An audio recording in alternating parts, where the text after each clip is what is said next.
എന്റെ ജീവിതം ഇങ്ങനെ മാറുമെന്ന് ഞാൻ ഒരിക്കലും ഓർത്തില്ല. എല്ലാം എന്ത് നല്ലതായിരുന്നു. ഒരു നല്ല ഭർത്താവ്, 2 ഓമന മക്കൾ. പക്ഷെ പുകയില എല്ലാം മാറ്റിമറിച്ചു.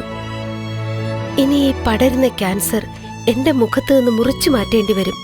ഒന്നും ഒരിക്കലും പഴയതുപോലാകില്ല. പുകയില എന്റെ ജീവിതം നശിപ്പിച്ചു. ഖെയ്നി, ഗുഡ്ക, പുകയില, ജർദ, പാൻ മസാല അവ നിങ്ങളുടെ ജീവിതം താറുമാറാക്കും. Smoking is injurious to health. Smoking causes cancer. പുകവലി ആരോഗ്യത്തിന് ഹാനികരം. പുകവലി അർബുദത്തിന് കാരണമാകുന്നു.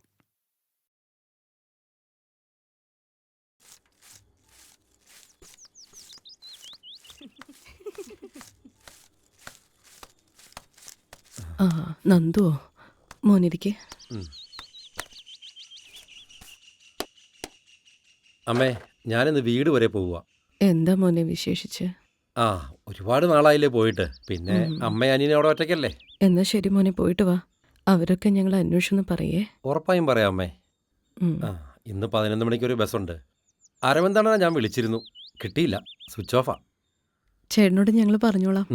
എന്താണമ്മേ നമ്മുടെ അണ്ണൻ ഇങ്ങനെയായി പോയത്? ആളെ എത്രയും പെട്ടെന്ന് പിടിച്ചൊരു പെണ്ണ് കെട്ടിക്കണം. അതോടെ എല്ലാം ശരിയാവും. നല്ലൊരു പെൺകുട്ടിയെ അണ്ണനെ ഞാൻ കണ്ടുപിടിച്ചു തരാം.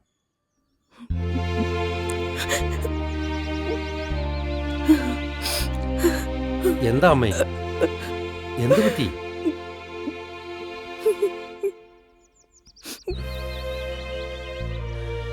നീ എങ്കിലും ഒന്ന് പറ, എന്താ പ്രശ്നം?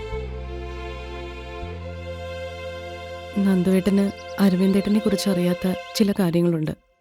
അഞ്ജലി അല്ല, ഞങ്ങളുടെ അഞ്ചുവേട്ടത്തി. പിന്നെ ഞങ്ങളുടെ പൊന്നോമനിയായിരുന്നു കുഞ്ഞാറ്റ. പ്രേമവിവാഹമായിരുന്നു അവരുടേത്. കൊട്ടേഷനും ഗുണ്ടായുസമായി നടന്നിരുന്ന അരവിന്ദേട്ടന്റെ അച്ചടക്കമില്ലാത്ത ജീവിതത്തിൽ പെയ്ത കുളിർമഴയായിരുന്നു അഞ്ചുവേട്ടത്തി.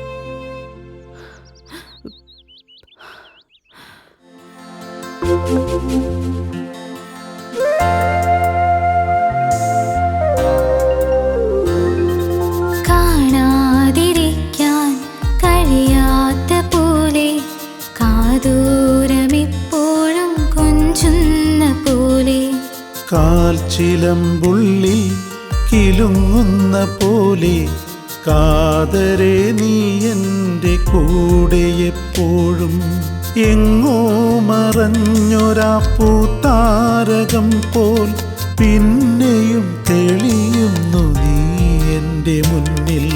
പ്രിയനേ നിനക്കായി ഞാൻ എന്തു വേണം, കാത്തിരിക്കാം എൻ്റെ ജന്മം തീരുവാൻ നേരമാകും വരയ്ക്കും ഞാൻ.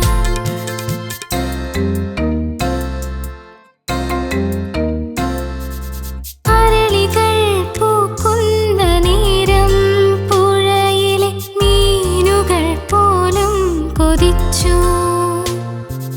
കൈ പിടിച്ചെപ്പോഴും നമ്മൾ കുടഞ്ഞിട്ട പൂമ്പരാഗങ്ങൾ കിളിർത്തു. പറയാത്ത കാര്യം പറഞ്ഞു നീ നിന്റെ മിഴിയിലൂടെന്തോ മൊഴിഞ്ഞു. അതു തിരഞ്ഞെത്രയോ രാവുകൾ ഞാൻ എൻ്റെ കനവിലൂടോടി തളർന്നു. എന്നുമെൻ പകലുകൾ പാടിക്കരഞ്ഞു.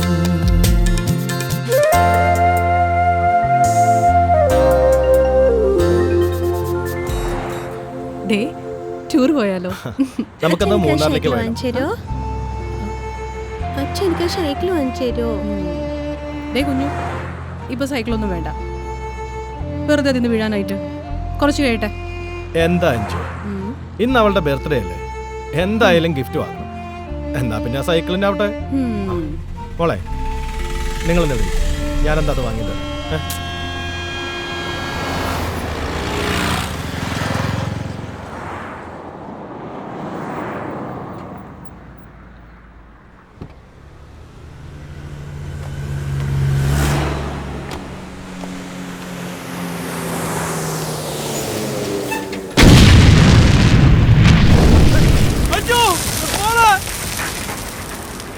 ചേട്ടന്റെ എതിരാളികളിൽ ആരോ വെച്ച ബോംബായിരുന്നു അത്. അതിനുശേഷം പലതവണ ഞങ്ങൾ പറഞ്ഞു നോക്കി. പക്ഷെ മറ്റൊരു വിവാഹം കഴിക്കാൻ അരവിന്ദേട്ടൻ കൂട്ടാക്കിയതുമില്ല. വീണ്ടും പഴയ ജീവിതത്തിലേക്ക് തന്നെ മടങ്ങിപ്പോയി.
ഒരു കിറ്റ്കാറ്റ്.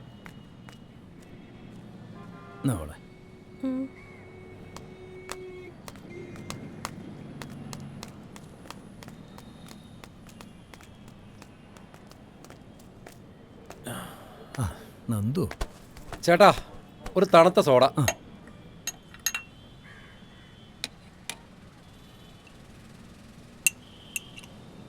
നന്ദു ഇത് എവിടെയാ?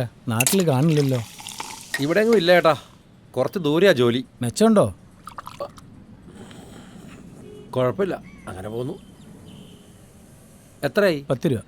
ദാ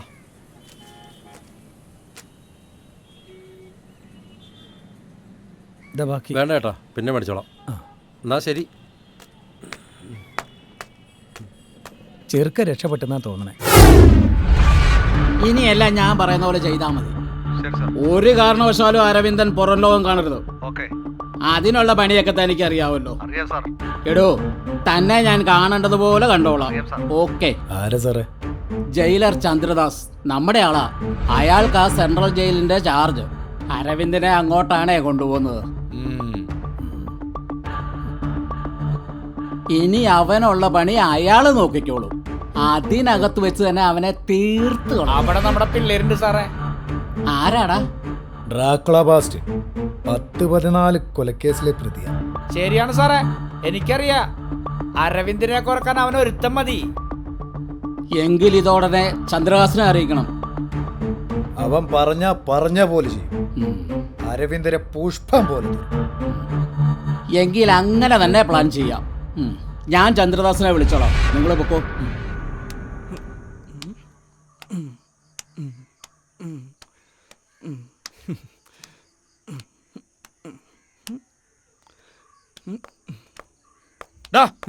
എന്താണ് പരിപാടി? ഓ, ബാസ്റ്റിനാണായിരുന്നോ? സോറി.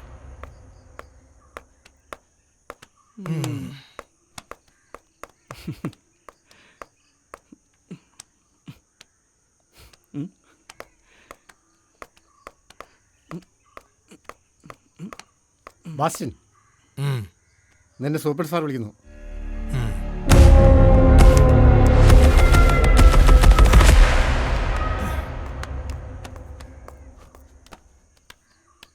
എന്തിനായിരിക്കും? Okay sir. ആ, അവനെ ഞാൻ വിളിപ്പിച്ചിട്ടുണ്ട്. ആ, സാറ് നേരിട്ട് പറഞ്ഞോളൂ. തന്നോട് ചിലത് പറയാനുണ്ട്. നിനക്കുള്ള കോള. എൻ്റെ ഒരു ആ ജന്മശത്രു നാളെ അവിടെ എത്തും. അവനിനി പുറത്തു വരാൻ ഇടവരുത്തരുത്. ഓക്കെ. നിനക്കുള്ളത് നിന്റെ വീട്ടിലെത്തിച്ചിരിക്കും.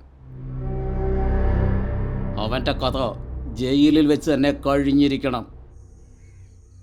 പറഞ്ഞ പോലെ തന്നെ ചെയ്യും. ഈ ഡ്രാക്കുള ബാസ്റ്റിന് ഒറ്റ വാക്കേ ഉള്ളൂ സാർ. വിക്രം മുതലാളി പറഞ്ഞത് ഓർമ്മയുണ്ടല്ലോ. അവനിന്ന് ഇവിടെ എത്തും. ഇരു ചെവി അറിയാതെ ഈ കോമ്പൗണ്ടിലിട്ട് തന്നെ അവനെ തീർത്തേക്കണം. മനസ്സിലായി സാറേ. ഉടനെ വേണ്ട, സമയവും സാഹചര്യവും ഒത്തുവരുമ്പോൾ നീ കാര്യം നടത്തിക്കോ. എന്നാ ഇത് പവർ കൂട്ടാനുള്ള മരുന്നാണ്. ബാക്കിയുള്ളത് പണി കഴിഞ്ഞ് മുതലാളി വേണ്ടത് ചെയ്തോളൂ. ആ ശരി സാറേ. എന്നാ പൊയ്ക്കോ.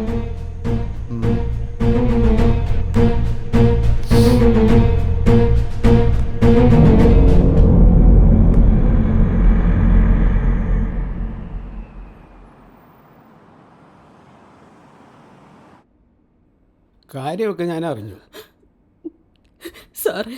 എങ്ങനെയെങ്കിലും എൻ്റെ ഏട്ടനെ പുറത്തിറക്കണം. ഞങ്ങൾക്ക് ആകെയുള്ളത് ഏട്ടൻ മാത്രമാണ്. ഏട്ടൻ പോയാൽ പിന്നെ ഭയങ്കര കഷ്ടമാണ്. എല്ലാം എനിക്കറിയാം മോളെ. നിങ്ങൾ ധൈര്യമായിട്ടിരിക്കും. അരവിന്ദനെ നമ്മൾ ഉടൻ പുറത്തിറക്കും. ഞാൻ പല വഴിക്കും ശ്രമിക്കുന്നുണ്ട്.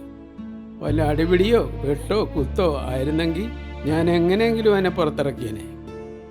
ഇതിപ്പം ബാങ്ക് റോബറി അല്ലേ, അതും പോലീസ് നേരിട്ട് പിടിച്ചത്.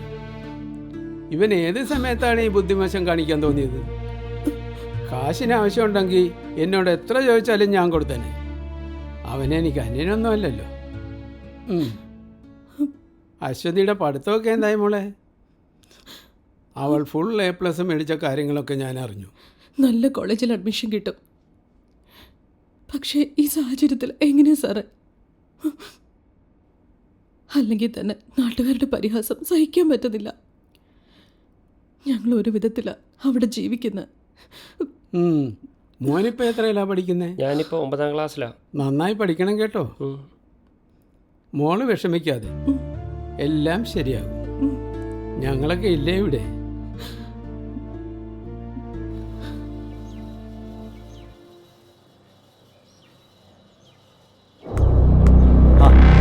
വരണം മിസ്റ്റർ ബാങ്ക് റോബർ. എന്തൊക്കെയുണ്ട് വിശേഷം? സബ് ജയിൽ താമസമൊക്കെ എങ്ങനെയിരുന്നു? സുഖമായിരുന്നോ? എന്തായാലും ഏമാനം ഒപ്പിട്ടാട്ടെ.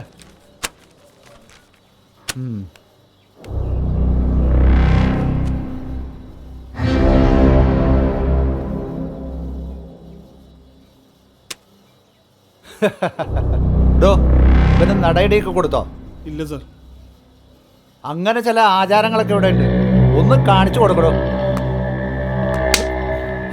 അങ്ങനെ അല്ലടോ, ശക്തിയായിട്ട് അടിക്കടോ. അങ്ങനെ ഇനി ഇവന് സെല്ല് കാണിച്ചു കൊടുക്ക്.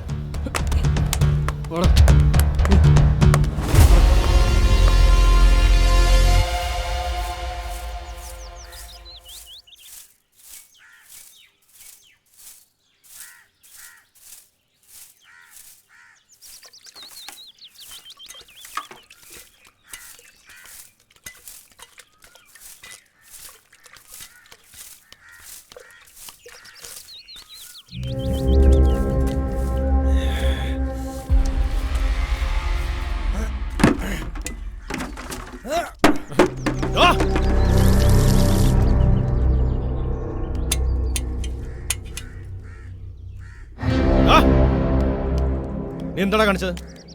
അയാളെ പ്രാർത്ഥിക്കണല്ലായിരുന്നോ? എന്താണോ നീ നോക്കി പഠിപ്പിക്കുന്നത്? തോന്നിയ ദിവസം കാണിക്കുന്നോ?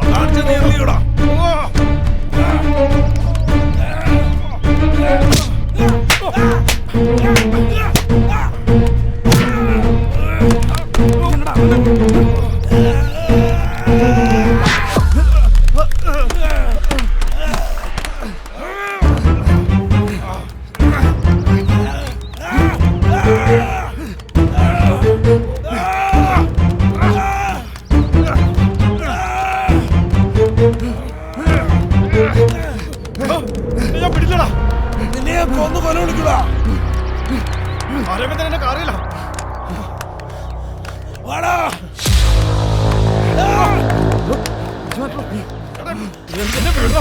അവനെന്നെ തീർക്ക ഞാൻ.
ജയിലിൽ നിന്റെ അമ്മായിമ്മയുടെ വീടാണെന്ന് കരുതിയോ? നിന്റെ ഗുണ്ടായിസൊക്കെ ചേരി കൊണ്ട് വെച്ചോണം. ഇവിടെ ഇറക്കാൻ നിന്നാ ഇടിച്ചു നിന്റെ നാട്ടലിയ സുഖമാകും കേട്ടോ റാസ്കൽ.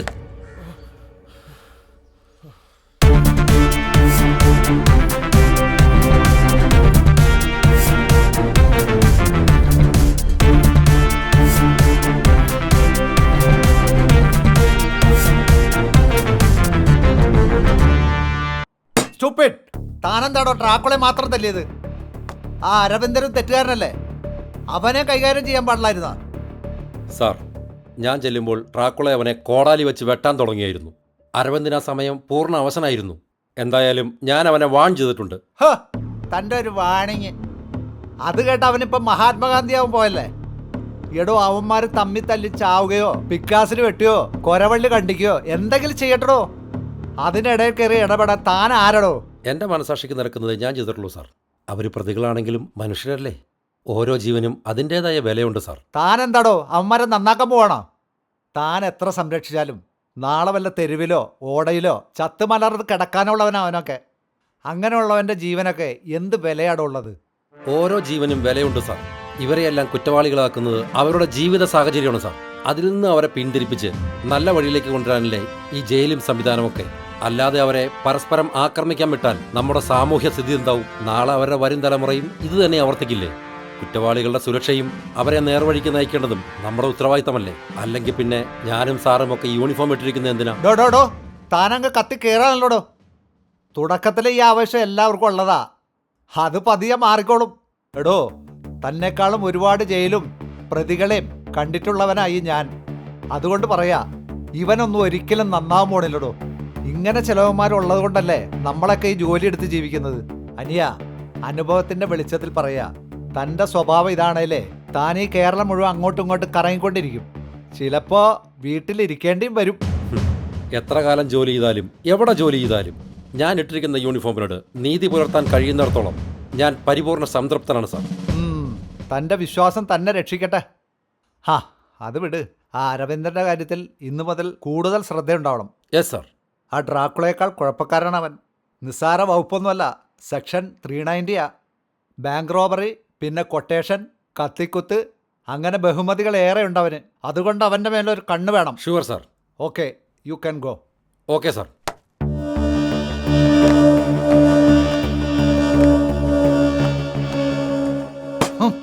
അവൻ്റെ ഒരു രാഷ്ട്രമീമാംസ.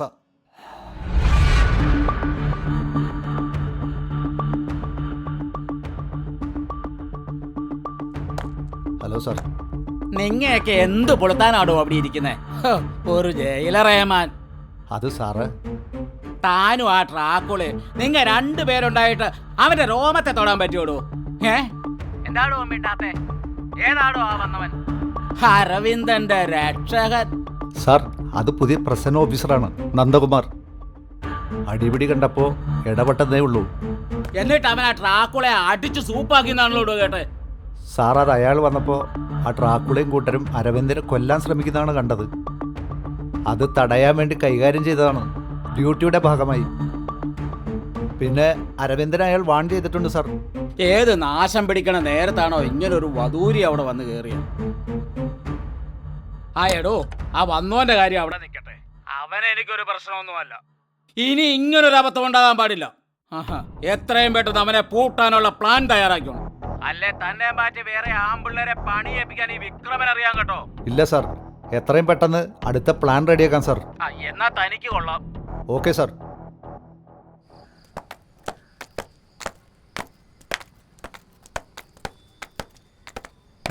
എന്താ? നമസ്കാരം സാർ, ഞങ്ങൾ അരവിന്ദേട്ടൻ്റെ ബന്ധുക്കളാണ്. ഒന്ന് കാണാൻ വന്നതാ. ഡോ സാർ, തനിക്ക് വരെ മനസ്സിലായ? ഇല്ല. ഇതാണ് ഈ നഗരത്തിലെ പ്രശസ്തനായ ബാങ്ക് മോഷ്ടാവിൻ്റെ കുടുംബം. എന്തുവാടി, ഞങ്ങളെയൊക്കെ പറ്റിച്ച് ഈ നാട്ടിലെ ബാങ്ക് മുഴുവൻ കൊള്ളയടിച്ച് ജീവിക്കാമെന്ന് കരുതിയല്ലേ? ചെല്ല് പോയി പൊന്നാങ്ങളെ കണ്ടിട്ട് വാ. ഡോ, ഇവരെ കൊണ്ടുപോയി കാണിച്ചു കൊടുക്കടോ. ശരി സാർ.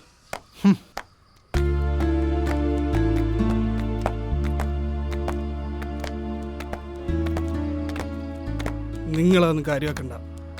ആ സാറൊരു മൊസറിന്. ഞങ്ങളോട് എല്ലാവരോടും ഇങ്ങനെയൊക്കെ തന്നെയാണ്. അധികാരത്തിന്റെ ഹുങ്ക് അല്ലാണ്ടെന്താ.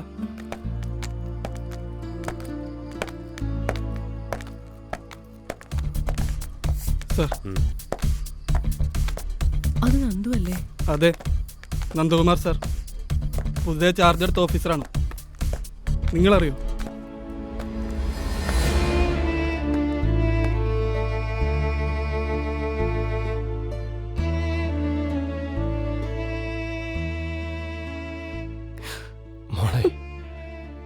അമ്മേ, നിനക്കിവിടെ സുഖമാണോ മോനെ?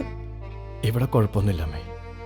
പക്ഷേ നിങ്ങളുടെ കാര്യം ഓർക്കുമ്പോഴാണ് ഒരു വിഷമമുള്ളത്. ഞങ്ങൾക്ക് കുഴപ്പമൊന്നുമില്ല മോനെ. ഇടയ്ക്ക് സ്റ്റീഫൻ സാറ് സഹായിക്കുന്നുണ്ട്. സ്റ്റീഫൻ സാറ് ശ്രമിക്കുന്നുണ്ട്. ഞാൻ ഉടനെ പുറത്തിറങ്ങും. പക്ഷേ ഇവളുടെ കാര്യം ഓർക്കുമ്പോഴാണ്.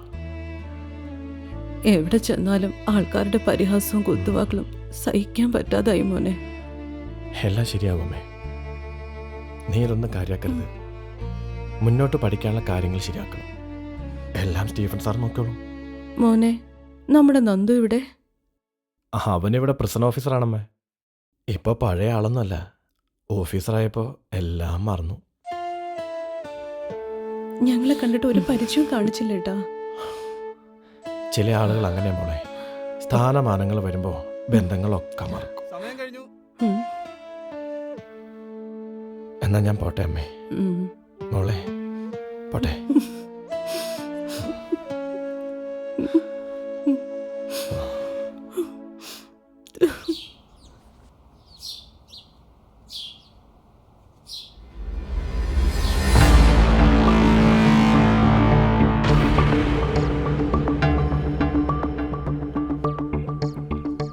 കാര്യങ്ങളൊക്കെ എന്തായടോ?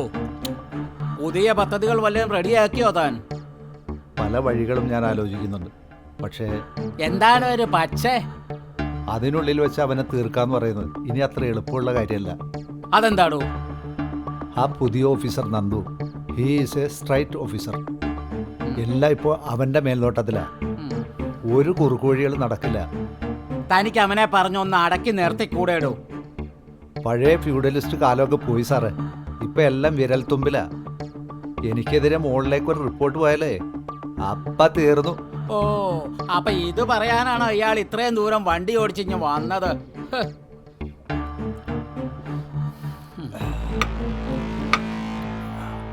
എന്തെങ്കിലും ഒരു വഴി തെളിയാതിരിക്കില്ല സാറേ. സാറ് ധൈര്യമായിട്ടിരിക്കും. ഞാനല്ലേ പറയുന്നേ.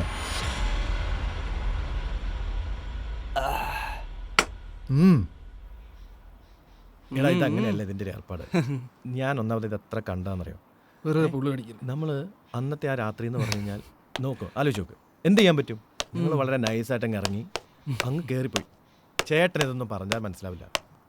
എന്താടാ പണിയെടുക്കാതെ കുശലം പറയാനാ നിന്നെയൊക്കെ പുറത്തിറക്കിയതോ? നിനക്ക് ചെവിയാക്കാൻ പാടില്ലേ? പോയി പണിയെടുക്കടാ. ഇല്ലെങ്കിൽ പോലീസുകാരോട് തർക്കുത്തരം പറയുന്നതാ. നീ ഇവിടെ വന്ന് ഏമാൻ കളിക്കാൻ തുടങ്ങിയ സമയം തൊട്ടേ ഞാനൊന്ന് ഓങ്ങി വെച്ചതാ. പിന്നെ ഞാനൊന്നും മിണ്ടാത്തത് എന്താ നിനക്കറിയാലോ? പോലീസിന് അരവിന്ദന് പേടിയൊന്നുമില്ല. ഒരുപാട് തല്ല് കൊണ്ടിട്ടുമുണ്ട്, ഒരുപാട് കൊടുത്തിട്ടുമുണ്ട്. ഇനിയും അതിനൊരു മടിയുമില്ല. എന്താ കാണിക്കണം? വാടാ, ഞാൻ കാണിക്കണം. എന്താണ് നിനക്ക് ഇത്ര മൂപ്പ്? അരവിന്ദനൊക്കെ ശരിക്കും അറിയാലോ.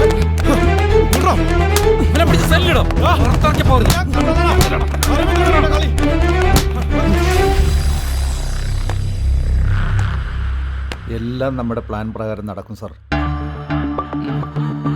അവനെ കോടതിയിലേക്ക് കൊണ്ടുപോകുമ്പോൾ രക്ഷപ്പെടുത്താനെന്ന വ്യാജേന നമ്മൾ അവനൊരു അവസരം കൊടുക്കുന്നു. അവിടെ എത്തുന്ന സാറിനും കൂട്ടർക്കും എല്ലാ കണക്കുകളും തീർക്കാം. അവസാനം എൻ്റെ സർവീസ് റിവോൾവർ കൊണ്ട് ഒരു ഷോട്ട്. രക്ഷപ്പെടാൻ ശ്രമിച്ച പ്രതിയെ പ്രാണരക്ഷാർത്ഥം കൊല്ലേണ്ടി വന്നു. Case closed.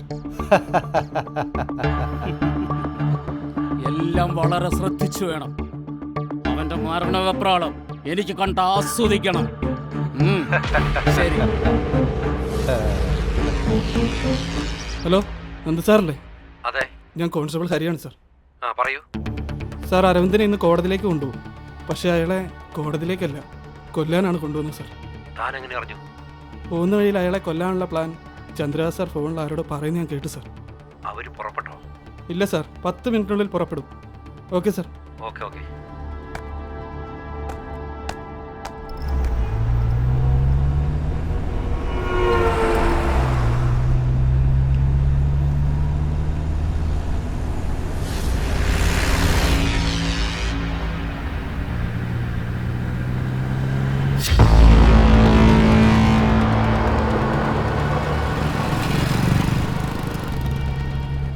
അരവിന്ദ, നിന്നെ കൊണ്ടുപോകുന്ന കോടതിയിലേക്കല്ല, കൊല്ലാനാണ്.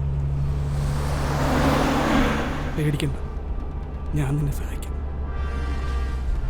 ബലം കഴിച്ചു കഴിഞ്ഞാൽ അപ്പം നീ ചാടിക്കും.